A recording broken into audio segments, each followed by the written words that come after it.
오늘 본문에 있는 말씀을 통해서 예수님이 희롱을 받으신 진짜 이유, 그런 제목 가지고 말씀을 살펴봅니다.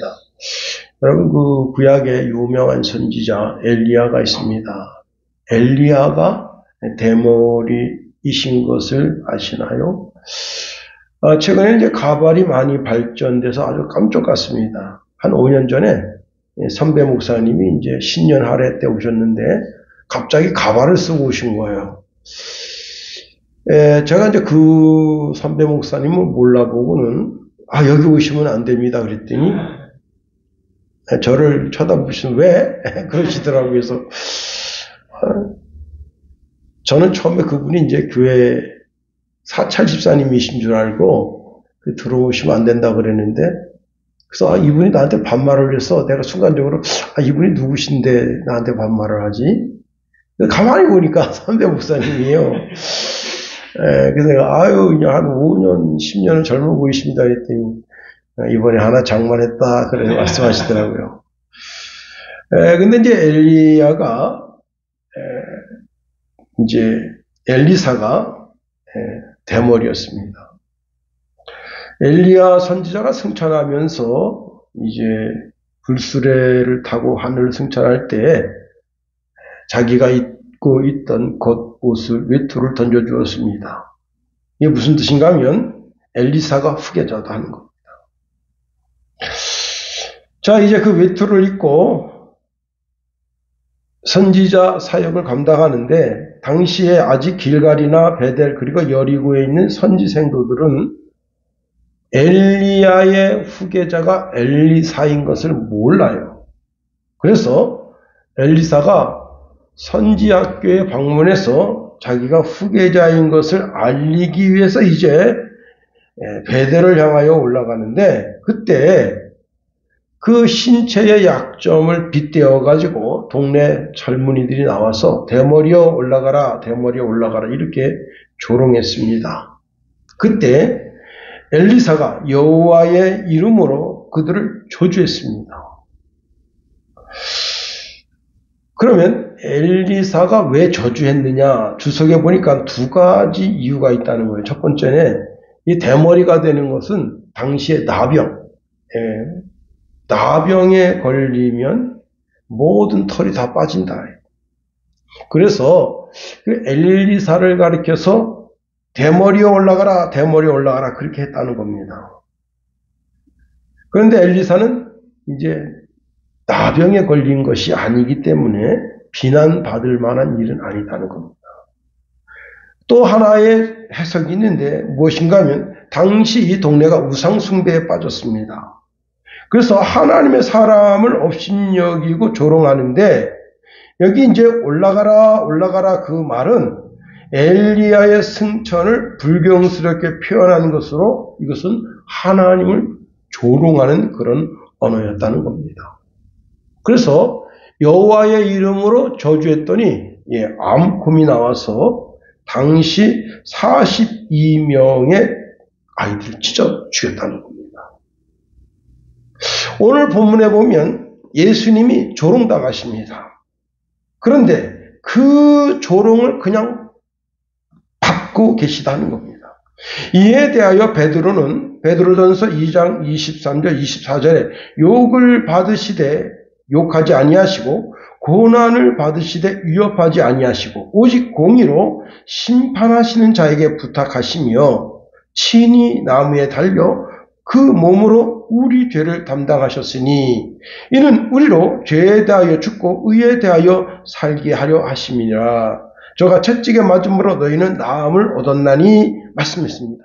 다시 말하면 예수님은 조롱을 받았는데 그 조롱을 참아냈다는 겁니다.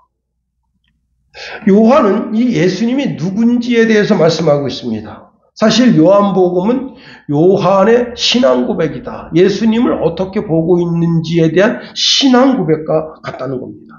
다시 말하면 예수님이 그리스도이심을 선언하는 선언문이다. 그런데 그 1장 1절에 태초에 말씀이 계시니라. 이 말씀이 하나님과 함께 계셨으니 이 말씀은 곧 하나님이시니라. 그가 태초에 하나님과 함께 계셨고 만물이 그로 말미암아 지은 바 되었으니 지은 것이 하나도 그가 없이는 된 것이 없느니라 말씀하십니다. 요한은 예수님이 하나님과 동등한 분으로서 제2위격을 가지신 분이시고 하나님 자신이시고 창조자 하나님이시다라는 말씀을 하고 있습니다. 그런데 갈릴리 사람들 또 유다 백성들이 예수님을 몰라봤다는 거예요. 예수님이 왕 중에 왕이시고 주님 중에 주가 되시는 분인데 아무를 영접지 않았습니다. 그래서 요한은 예수님에 대한 큰 울림을 줍니다. 요한복음 1장 14절에 보니까 말씀이 육신이 되어 우리 가운데 거하심에 우리가 그의 영광을 보니 아버지의 독생자의 영광이요 은혜와 진리가 충만하더라 말씀하고 있습니다. 예수님이 이제 예루살렘을 향하여 올라가시는데 그때 당시에 사마리아 땅을 통과해야 됩니다. 그래서 제자들을 먼저 보내가지고 그 사마리아 땅 지역에 이제 여관을 하나 잡으라 그렇게 보냈습니다. 그랬더니 예수님이 그 사마리아를 통과해서 유대 땅으로 간다는 이야기를 듣고 그 사람들이 여관을 빌려주지 않았습니다.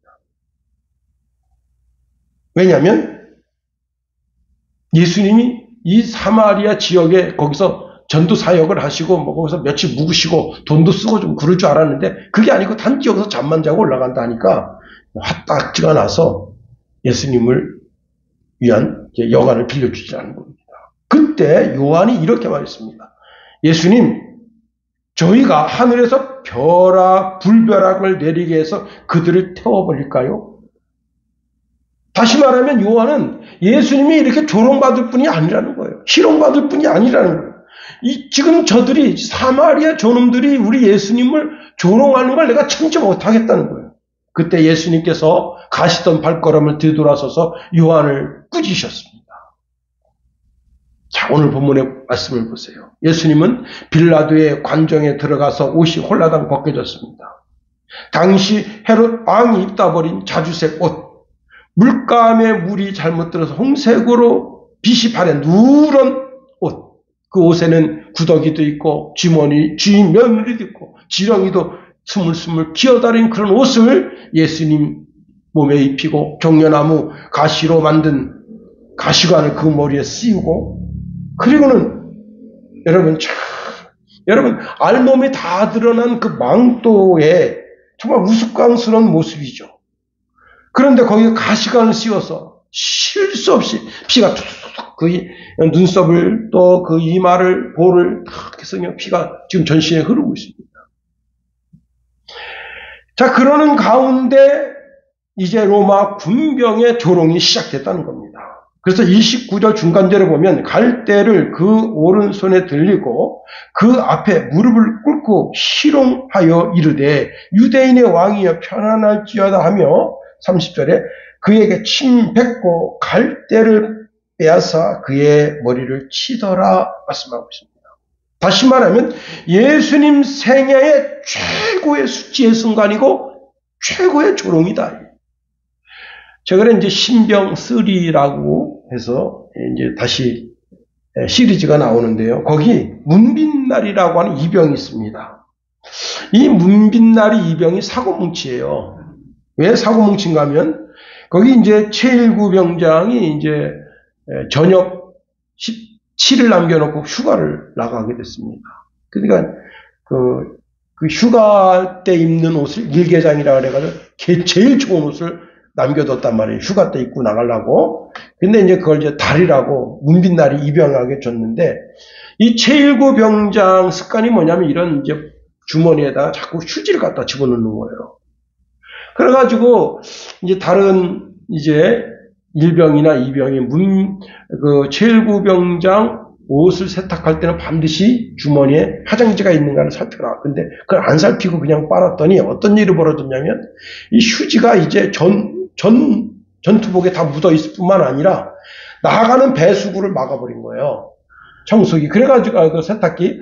그래가지고 이제 세탁기가 망가져서 전 사병들이 그 목욕탕에 가서 전투복을 빨고 있습니다. 다 한 소리 하는 거예요. 저놈 때문에 이렇게 됐다. 저놈 때문에 이렇게 됐다. 그러니까 문빛나리 이병이 자기 심장이 쪼그라드는 것 같은 고통을 느낍니다. 자, 문빛나리 이병이 이렇게 조롱받는 것은 자기가 잘못해서 조롱받는 거예요. 그런데 우리 예수님은 그런 조롱과 고통을 받을 일이 없습니다. 그럼에도 불구하고 고난을 당하시고 조롱을 당해야 한다. 당하시고 있다는 거예요. 왜 그러느냐? 내가 받아야 할 고통, 내가 받아야 될 조롱을 주님이 친히 받으시고 계시다는 겁니다. 로마 병사가 갈대를 하나 훌처럼, 이게 훌이라고 하는 것이 뭐냐? 지휘관이 드는 막대기인데 그걸 오른손에 들리고 예수님 앞에 무릎 꿇고는 유대인의 왕이여 편안할지어다 하고는 조롱합니다. 자, 이것은 마치 로마의 시저 앞에 아베 가이사라고 이제 반무릎을 꿇고는 그리고는 조롱하는 것과 똑같은 행동을 한 이후에 그 얼굴에 침을 뱉고 그리고는 이제 그 갈대 지팡이를 도로 뺏어가지고 예수님 머리를 탁탁 치고 침을 뱉고 이렇게 행동을 했던 겁니다. 우리가 오늘 본문에 있는 말씀을 통해서 희롱이라는 단어를 주 단어로 해서 한번 말씀을 살펴보려고 하는 겁니다. 그러면 희롱이 뭐냐? 희롱이라고 하는 단어는 비웃다, 조롱하다, 속이다 그런 뜻인데요. 이거 단어를 조금 더 살펴보면 어린아이처럼 놀다 그런 뜻입니다. 다시 말하면 군병들이 예수님을 어린아이 취급하면서 장난스럽게 노는 형태를 가리켜서 희롱 또는 조롱이라 그렇게 말한다는 겁니다. 이 단어를 헬라어를 좀 살펴보면 때리다라는 단어에서 와서 때리다.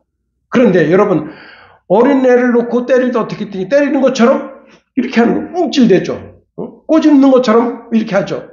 다시 말하면 예수님을 그 앞에 두고 마치 때리는 것처럼 갈대지팡이로 때리는 것처럼 이렇게 할 거 아니에요. 막대기가 날아가고 이렇게 하고 주먹이 날아가고 이렇게 하고 그런 걸 보고 비웃고 조롱했다는 겁니다. 앞에서 말씀드린 것처럼 예수님은 옷이 발가벗겨진 그런 상태에 홍포를 입고 계시고 가시관을 씌우고 계시고 있고 그다음에 오른손에 갈대지팡이가 쥐어져 있고 유대인의 왕이여 하면서 조롱하면서 예수님을 희롱하고 조롱했다는 겁니다. 더 나아가 두 번째로 이 로마 병사의 조롱이 있기 전에 사내들인의 조롱이 있었다는 겁니다. 예수님께서 이제 겟세마네 동산에서 붙잡혀서 대제사장 가야바 집에 있을 때 이들은 이미 예수님에게 신성모독죄를 죄목을 붙여서 사형 언도를 내리려고 이것저것 막 끌어다가 붙이는 거예요. 그때 대제사장이 자기 옷을 찢으면서 이렇게 말합니다. 보시오, 이 자가 하나님을 모욕하였소. 이제 무슨 증거를 더 필요하겠소? 여러분, 모두는 방금 이 자가 말하는 것을 분명히 듣지 않았소. 자, 여러분 생각에는 어떠하오? 그러니까 거기 있는 사람들이 쭉 일어서서 사형에 해당되오. 사형에 해당되오. 이 자를 반드시 사형에 처해야 하오. 하고 이구동성으로 말하니까 순간적으로 주변에 있던 사람들이 일어나서 예수님 얼굴에 침 뱉고 주먹으로 때리고 손바닥으로 예수님을 때리면서 조롱했다는 겁니다. 그리고 어떤 놈은 예수님을 향해서 자, 알아맞혀 보시지. 그리스도 양반, 당신 때린 사람 누구지? 여러분, 예수님이 신적인 능력을 다 알 수 있죠. 그러나 지금 예수님이 신적인 능력을 사용하지 아니하고 예수님이 지금 고통을 당하시면서 우리가 당할 고통, 우리가 당할 조롱을 당하고 계시는 거예요. 그래서 신적인 능력을 배제한 상태예요. 그런데서 뒤에서 예수님 깃방새 때려놓을까? 누가 때렸지? 야. 자, 이들의 희롱은 여기서 끝나는 게 아닙니다. 예수님이 십자가에 달렸을 때 양편에 두 강도가 있었는데 지나가는 사람들이 예수님을 모욕하면서 이렇게 말합니다. 그래, 성전을 허물고 사흘 만에 다시 짓겠다는 자야. 내가 정말로 하나님의 아들이거든. 어디 십자가에서 한번 내려와 보시지 그래? 하고 예수님을 비아냥거렸다. 여러분, 남의 불행을 찬송하는 자는 진정 어리석은 자다 하는 겁니다. 이때 예수님 주변에 있던 대제사장들과 율법 교사들 또 유대 지도자들도 함께 예수님을 조롱하면서 이렇게 말했습니다. 그가 남은 구원하였어도 자기 자신을 구원하지 못하는가 보구만. 유대인의 왕이라고? 그럼 십자가에서 내려와 보지 그래. 그럼 우리가 믿어주지. 그가 하나님을 의지한다고 했으니 하나님께서 기뻐하시면 이제 그를 구원하실 테지. 그가 말하기를 나는 하나님의 아들이다 라고 큰 소리 치지 않았는가 말이야 하고 대제사장들이 예수님을 조롱했습니다. 세 번째로 십자가에 못 박힌 두 강도도 예수님을 조롱했다는 겁니다. 자, 한편 강도도 그러니까 양쪽에 두 강도가 있는데 두 강도 똑같이 예수님을 처음에는 비난했습니다. 이렇게 말하고 있습니다. 성경에 보니까 너는 그리스도가 아니냐.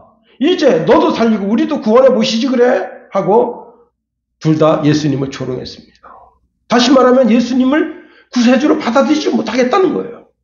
다시 말하면 이사야 53장에 기록된 말씀, 우리를 위해서 고난받으실 그리스도에 대하여 이들은 생각하지 않는 거예요. 자, 이 두 사람은 행악자라 해서 행악자. 이 행악자, 예수님도 그리고 두 강도도 다 12시간 안에 다 죽어요. 왜? 피를 계속 흘리기 때문에. 예수님도 12시간 넘기지 못하고 죽어요. 다 죽게 돼 있는 거예요. 여러분, 같이 죽는 입장에서 동정심이 가잖아요. 측은지심이잖아요. 응? 이신전심이잖아요. 그러면 예수님의 죽으심에 대해서 예수 양반, 당신도 참 딱딱하게 됐어. 하고 동정할 만한데도 이들은 그렇게 하지 않는 거예요. 그러다가 한 강도가 예수님이 끝까지 대제사장, 서기관, 바리새인 그 대중들이 그렇게 예수님을 조롱하고 희롱하고 그러는데 거기에 대해서 한마디도 반응하지 않습니다. 대답하지 않아요. 그때 그 모습을 보면서 이분이 정말 그리스도가 아니겠어? 이분이 정말 하나님의 아드님이 아니시겠어? 거기에다가 여러분 백부장이 예수님을 이렇게 쳐다보면서 뭐라고 말합니까? 이 예수는 정말 하나님의 아들이었어. 라고 그렇게 독백을 한단 말이에요. 그 독백을 듣고는 이 한 강도가 이제 어떻게 했느냐. 예수님을 희롱하고 조롱하던 그 반대편 강도에게 이렇게 말합니다. 너도 똑같이 십자가형을 받고 있으면서 하나님이 두렵지 않나? 우리 저지른 죄로 말미암아 마땅히 받을 벌을 받고 있지만 이분은 아무것도 잘못한 것이 없어. 그리고는 예수님을 향해서 이렇게 말합니다. 예수님, 당신의 나라에 들어가실 때에 저를 기억해 주십시오 하니 예수님이 이렇게 말씀하십니다. 내가 진정으로 당신에게 말하겠소. 당신은 나와 함께 오늘 낙원에 있을 것이오. 그런데 예수님께서 지금 전방위적으로 조롱을 받고 계시는 겁니다. 다시 말하면 로마 군인들, 그 다음에 빌라도, 그 다음에 대제사장, 서기관, 바리새인, 온 유다 백성들, 심지어는 이 강도까지 예수님을 이렇게 조롱하고 있습니다.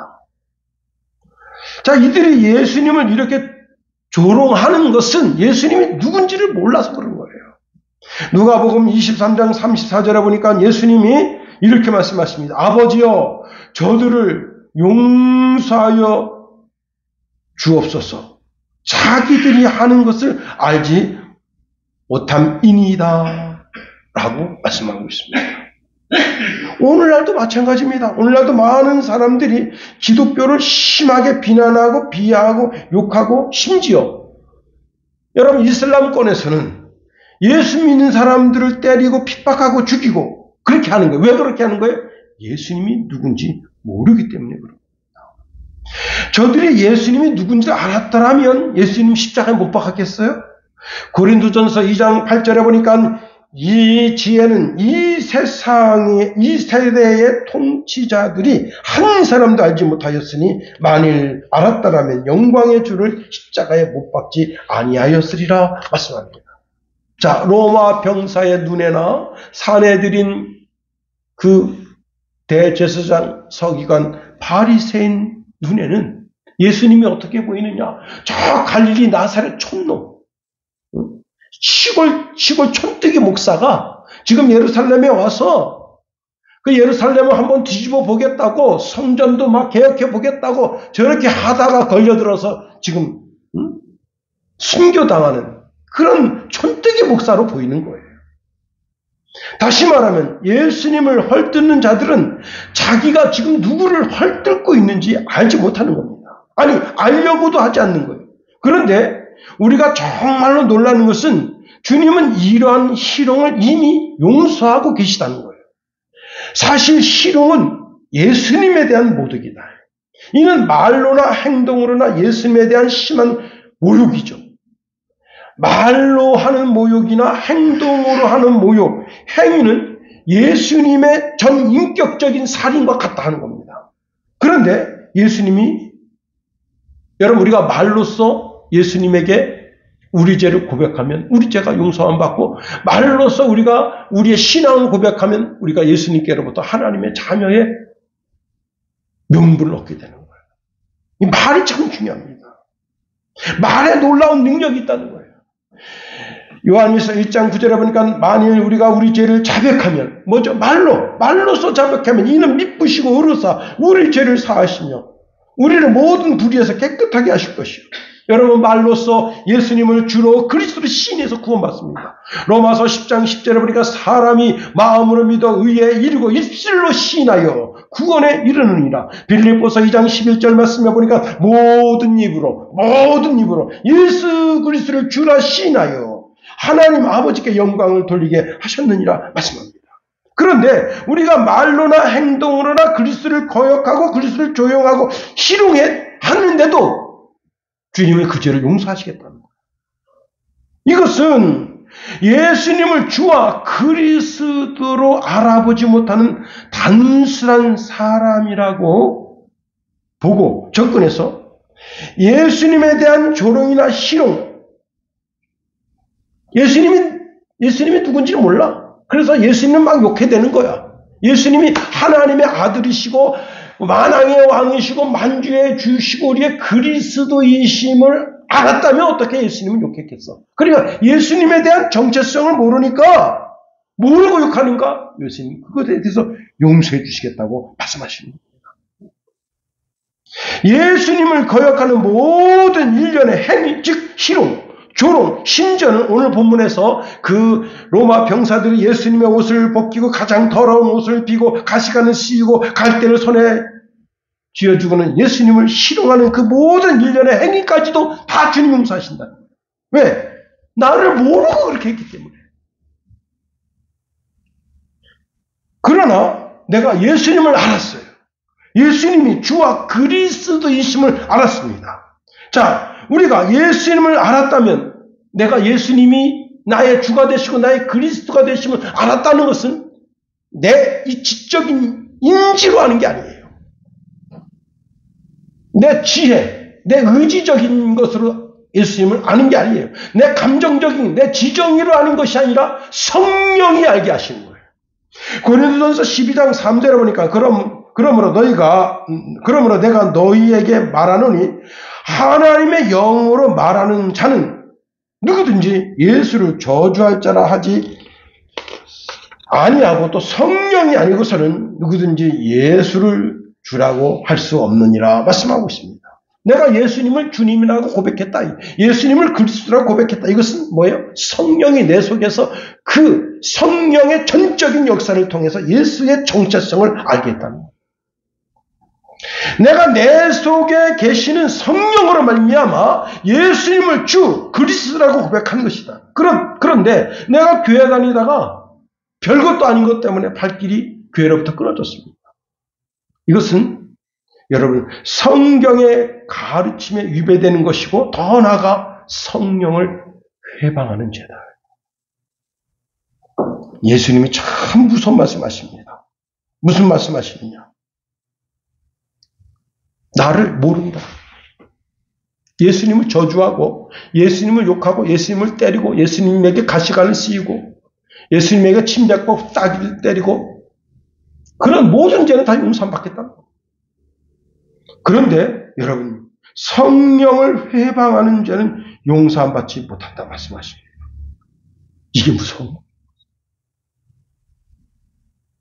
우리가 성령을 체험한 후에 그리스도를 거역하고 희롱하고 조롱하는 일제 행위는 절대 용서받지 못한다는 거예요. 여러분, 성령을 거역하는 죄는 예수 하나님을 반역하는 행위와 같다는 거예요. 여러분, 우리는 지난 시간에도 한번 살펴봤습니다. 우리는 성령의 감동으로 사는 사람들이다. 성령의 감동이 뭡니까? 디모데후서 3장 16절 17절 모든 성경은 하나님의 감동으로 된 것으로 자, 성령이 내 속에 감동을 주시는 거예요. 성경을 읽을 때, 또 목사가 하는 설교를 들을 때, 찬송을 들을 때 성령의 감동이 오는 거예요. 그 감동을 통해서 어떻게 하느냐? 교훈과 책망과 바르게 함과 의로 나 자신을 이끌어가는 거예요. 그렇게 성령의 감동으로 내가 하나님의 사람으로 온전해지고 모든 선한 일을 행한 후에 모든 선한 일을 행할 능력을 갖춘 인간이 되도록 성령이 내 속에서 감동을 주시는 거예요. 성령은 우리의 마음에 계셔서 우리의 마음, 즉 우리의 지정의를 지배하시는 분으로서 성령은 내 마음의 왕자 위에 계신 분이시다는 거예요. 그래서 내 마음의 왕자에 계신 그 성령 하나님을 내 지식으로 컨트롤하려고 하면 어리석은 자가 되는 거예요. 내 감정으로 컨트롤하려고, 성령을 컨트롤하려고 그러면 어리석은 자가 되는 거예요. 내 의지로 성령 하나님을 컨트롤하려고 그러면 그 어리석은 자가 되는 거예요. 그게 바로 성령을 해방하는 자입니다. 내 지정의를 내려놓는 거예요. 성령은 내 속에서 역사하시는데 어떤 역사를 하시느냐? 요한복음 16장 8절 이하에 보니까 이렇게 말씀하고 있습니다. 내가 떠나가는 것이 너희에게 유익하다. 내가 떠나가지 아니하면 보혜사가 너희에게로 오지 아니하실 것이요. 내가 가면 내가 그를 너희에게 보내리니 그가 와서 죄에 대하여 의에 대하여 심판에 대하여 세상을 책망하시리라. 죄에 대하여라 함은 그들이 나를 믿지 아니하며 의에 대하여라 함은 내가 아버지께로 가니 너희가 나를 다시 보지 못하며 심판에 대하여라 함은 이 세상 임금이 심판을 받았음이라 말씀합니다. 그렇습니다. 성령이 오셔서 뭘 생각하게, 뭘 생각나게 하시냐면 죄를 깨닫게 해주시는 거예요. 죄를. 죄가 뭐예요? 예수님 안 믿는 게 죄다. 우리는 생각합니다. 내가 도둑질한 거. 그거 죄지. 신호등 위반한 거. 그거 죄지. 그건 죄가 아니에요. 그건 허물이야, 허물. 근원적인 죄는 뭐냐? 예수님을 믿지 못하는, 예수님을 믿지 않는 거예요. 예수님을 주와 그리스도를 믿지 않는 거예요. 다시 말하면 죄가 뭐예요? 하나님 말씀대로 살지 않는 거예요. 성령이 내 속에 감동을 주셔가지고 나로 하여금 교훈하시고 책망하시고 바르게 하시고 의로 가게 하시는데 그걸 거역하는 게 바로 성령의 음성을 거역합니다. 두 번째가 뭡니까? 의에 대하라. 의가 뭐예요? 내가 곧 길이요 진리요 생명이라. 나로 말미암지 않고는 아버지께로 갈 자가 없다. 예수님께로, 하나님께로 가는 길이 예수님이 우리에게 죄를 고백한 자에게 의롭게 해주시는 근원이 되시는 거예요.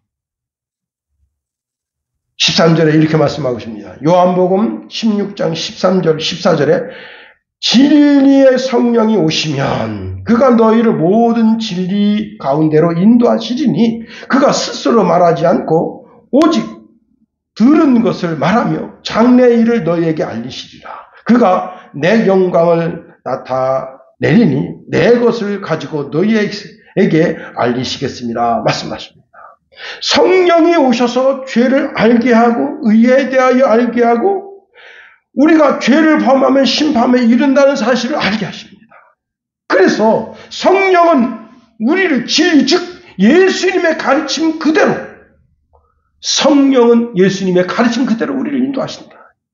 이로 인하여 그리스도의 영광을 드러내고 하나님의 영광을 드러내게 하는 겁니다. 여러분, 우리가 예수님 몰랐을 때 예수님 희롱하고 조롱하고 예수님 뺨도 때리고 예수님 얼굴에 침을 뱉고 예수님 머리에다가 가시관을 씌우는 그런 못된 짓을 하기도 하고 예수님 옷을 홀라당 벗겨가지고 여러분 그 진짜 남자의 수치가 그냥 드러나게 그렇게 하고 그렇게 해도 주님 그 죄를 다 용서하셔요. 그러나 우리가 예수님을 알고 난 후에 예수님의 옷을 벗겨서 예수님의 수치가 드러나게 하고 예수님 머리에 다시 가시관을 씌우고 더러운 옷을 입히고 여러분 예수님 얼굴을 침을 뱉고 때리고 그 죄는 용서 안 받지 못합니다. 예수님 우리에게 이런 말씀하십니다. 예수님 안에 거하래. 즉 예수님의 말씀 안에서 살라는 겁니다. 요한복음 14장 4절 5절에 보니까 내 안에 거하라 나도 너희 안에 거하리라. 가지가 포도나무에 붙어있지 아니하면 스스로 열매를 맺을 수 없음 같이 너희도 내 안에 있지 아니하면 그러하리라. 나는 포도나무에 너희는 가지라. 그가 내 안에 내가 그 안에 거하면 사람이 열매를 많이 맺나니 나를 떠나서는 너희가 아무것도 할 수 없습니다. 말씀하십니다. 우리 예수님 그 수치와 모멸을 당하시면서 끝내 수치와 모멸을 다 감내하시고 우리에게 영생을 주시는 영생의 길을 가셨습니다. 그 예수님 나의 쪽팔림을 예수님이 담당하셨다. 그래서 예수 이름을 부르는 자는 영원히 쪽팔림을 면하게 해주십니다. 수치를 당치 않게 해주십니다. 아니 현 삶 속에서 내가 어디에 처박혔어요. 도저히 헤어나올 수 없는 절박한 상황 속에 처박혀도 거기에서 주의 이름을 부르면 주님이 나의 부끄러움을 씻어주십니다. 구원에 이르게 하십니다.